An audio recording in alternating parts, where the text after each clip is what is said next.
matter what anybody tells you, words and ideas can change the world. And the human race is filled with passion. Medicine, law, business, engineering, these are noble pursuits and necessary to sustain life. But poetry, beauty, romance, love, these are what we stay alive for. That you are here. That life exists and identity.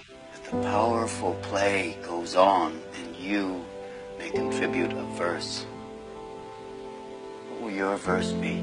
Why can't we treat death with a certain amount of humanity and dignity and decency and, God forbid, maybe even humor? Death is not the enemy, gentlemen. If we're going to fight a disease, let's fight one of the most terrible diseases of all, indifference. A doctor's mission should be not just to prevent death, but also to improve the quality of life. That's why you treat a disease, you win, you lose. You treat a person, I guarantee you'll win, no matter what the outcome. So if I asked you about art, you'd probably give me the skinny on every art book ever written. Michelangelo. You know a lot about him. Life's work, political aspirations, him and the Pope, sexual orientation, the whole works, right? I bet you can't tell me what it smells like in the Sistine Chapel.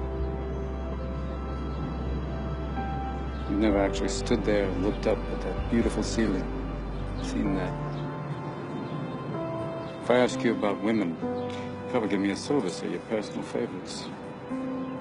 You may have even been laid a few times. But you can't tell me what it feels like to wake up next to a woman and feel truly happy. When I ask you about war, you'd probably throw Shakespeare at me, right? Once more into the breach, dear friends. But you've never been near one. You've never held your best friend's head in your lap. Watch him gasp his last breath, looking to you for help. I ask you about love, probably quote me a sonnet. But you've never looked at a woman and been totally vulnerable. Known someone that could level you with her eyes. Feeling like God put an angel on earth just for you. Who could rescue you from the depths of hell. And you wouldn't know what it's like to be her angel. To have that love for her, be there forever. Through anything. Through cancer.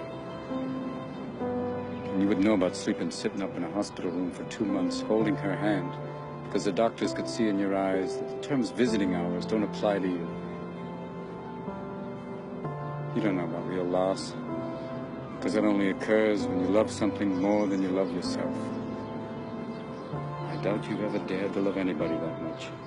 You know, as we come to the end of this phase of our life, we find ourselves trying to remember the good times and trying to forget the bad times. We find ourselves thinking about the future. We start to worry, thinking, what am I going to do? Where am I going to be in 10 years? But I say to you, hey, look at me.